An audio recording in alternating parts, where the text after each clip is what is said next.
This video will look at the 4-1-4-1 formation. It'll also look at the offensive and defensive principles. This video will look at the 4-1-4-1 formation. Here is the formation. So we got the goalkeeper. We have the back four. Full backs on the outside, center backs in the middle. We have a holding defensive midfielder. And then we have another line of four. So we have the left wing, the right wing, and we have two central midfielders. And then we have the lone center forward. Advantages for this formation, obviously looking at it, there's tremendous balance. There's there's offensive potential. And then you've got these designated roles that are defensive in nature. So you have that balance. And in terms of the organization, it's quite clearly outlined who does what. Now, the disadvantage you might see is that you only have one lone attacker. So that's asking a lot of these players, the wingers and the offensive midfielders, to get forward, but not only that, to get back. And if they're not getting back, if they're not covering that ground, then it's asking a lot of this this sole holding midfielder and the rest of the back line to plug the gap, so to speak. So that is the disadvantage. We're going to look at offensive principles first. So in terms of offensive principles, whenever we get the ball, let's put the ball into play with the goalkeeper there. Whenever we get the ball, and we're looking to restart, we want the center backs splitting. We want the full backs getting high and wide, wingers getting high and wide. They might play more narrow, especially on the potential of a goal kick. And then we've got these midfielders looking to get into these pockets of spaces, trying to get on the ball, face forward, and then release and look to eliminate defenders with a pass. So we kind of have that shape to start out. And of course, no matter what formation we have, we always want our players to be patient in attack. Obviously, if there's an opportunity to go forward, maybe that's the best option. But if we can't go forward, we wouldn't need to be patient. So if that ball is played out, it can go back to the goalkeeper. It can switch to the other side. We might go forward and then go back and find that start again player, that pivot player. And really, this holding midfielder here, that's a big part of their responsibilities offensively, is to be that outlet. If there is pressure, can they get below the ball, start again, and look to switch the point of attack? So we're looking for a good distributor, someone that's calm on the ball, able to get into those angled pockets of space to be able to receive and then look to play forward. So that's what we're looking for in terms of our shape. In creating this depth and this width, it allows us to hopefully keep possession out of the back. And really, this is the only area on the field where we're probably likely to outnumber the opposition. And we should be very comfortable building the play out of the back. And like we said, if we've got the other team all pushed over on one side, odds are it's probably not the best place to attack. So looking to switch that point of attack, we might have our wingers tuck in a little bit and draw our crowd. And let's say we've been attacking on this wing, we start again. Maybe we even get the pivot player involved there, and we're looking for that fullback to get forward. So there should be that understanding that if a winger does come in, if they sneak in, and they're playing quite narrow, and they're drawing a crowd here by pulling players in, that maybe these fullbacks get involved with well-timed runs. And so as soon as that player gets the rise up, takes the first touch, we should see these players coming into space. Now, obviously, these center backs would also be further up. And that defensive midfielder then has, if the ball is lost, they're incredibly important, as are the other midfielders, to look to get back behind the ball and delay the attack. As a rule of thumb, generally, when we send a fullback forward, for me, if it's played in there to this fullback, well, we would want our center backs to kind of come central and back, hence the name, and we'd encourage that other fullback to be a little bit more defensively minded. Now, let's say that fullback gets across and suddenly can't go forward. Well, the play might be switched, and in that instance, yeah, sure, that fullback can then go, and this one retreats a little bit and consolidates that back line and that sacred space that's vitally important for us to defend. So it's a bit of a seesaw. If we go one way, the fullback comes on the other. If the ball switched the other way over here and the fullback engages, then the other one comes back. So it's a balance. It literally is a balance, and we've got to make sure that we do have balance. Otherwise, if there's imbalance, then the other team can take advantage of it. So anytime we see a start again player facing forward with a little bit of space and time, we should see that movement, those diagonal runs across the line.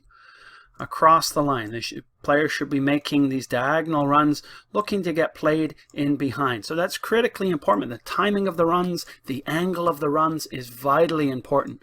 And we need that movement, especially at the front end, to imbalance a defense so we can find that offensive opportunity. In terms of defensive principles, let's say the ball breaks, and I shouldn't say principles, but roles and responsibilities, and it is principles as well. We talked about that defensive midfielder, very important. Their role, if the Reds get on the ball, is to try and block their attack right away. Now, hopefully they can win the ball, but at the very least, they should delay that forward pass and that forward progression, forward dribbling, and look to put pressure on the ball. And in that instance, if we're able to delay, maybe we could have a supporting cast of players then looking to recover their shape a little bit more and support that ball carrier.